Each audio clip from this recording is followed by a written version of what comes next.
We're now joined via Skype by Dr. Johan Burger, a senior researcher on crime and justice from the Institute for Security Studies. A very good afternoon to you, Dr. Burger, and thanks so much for joining us here on SABC News.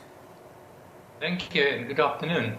Of course, you would have heard the Minister for Police talking about what's been really on everyone's lips regarding the suspension of the sale of alcohol, and that it was really for, the prevention of, hospitals, well, actually for hospitals to free up space instead of to shut down crime. What do you make of the police minister saying that?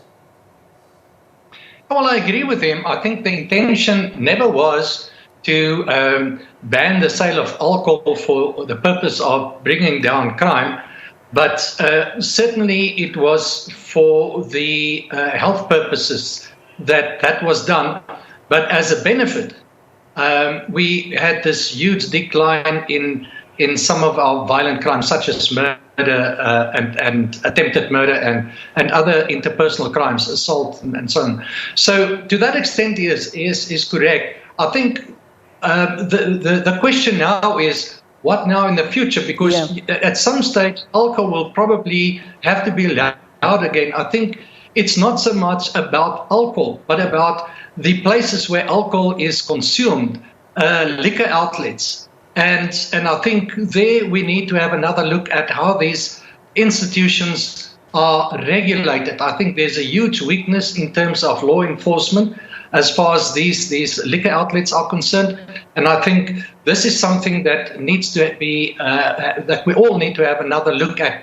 So we will, from a research point of view, certainly have another look at these issues and then make findings and recommendations in that regard. Yeah, Dr. Burger, it's like you anticipated my next question. I wanted to talk about the plan going forward, and certainly this was a question that was posed to the Commissioner, Bheki Cele, regarding how we sort of plan to sustain some of the, I'll say positive, for lack of a better word, the positive statistics. I heard the Commissioner, Bheki Cele, saying that it needs, and what they've realized, and I suppose they've learned a lesson due to the fact that we've had this pandemic and there's had to be more police visibility. But he also did mention the fact that it's an integrated, community-centered plan involving or including all parties. Can you touch on that for us, what perhaps the Commissioner was referring to and how it is possible, in fact, to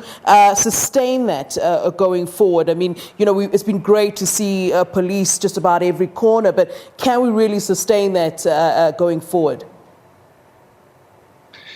Yeah, I think that's absolutely correct. We all know this cannot be sustained, but part of the lessons that we all can learn from this experience is that by applying a more, as we referred, evidence-based policing approach. In other words, you look at what the evidence tells you in terms of where crimes happen, which types of crimes happen there, who are the perpetrators, the times, the days these crimes happen, and then apply the right kind of policing approaches to those particular areas and those particular crimes.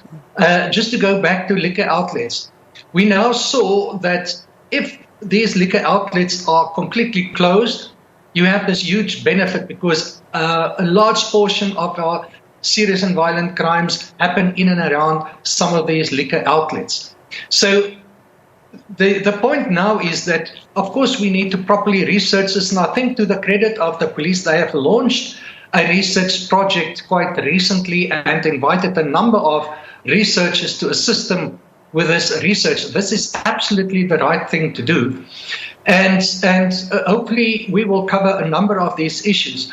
But you have to look at why have these crimes been happening in and around these liquor outlets, and seemingly law enforcement officials did not properly address the problem of these outlets. For example, applying the law to these outlets where they transgressed them, and certainly where they allowed for example, minors into these outlets, and so on. So there's a number of things that can be uncovered, and this is, I think, part of the lessons learned through the lockdown experience.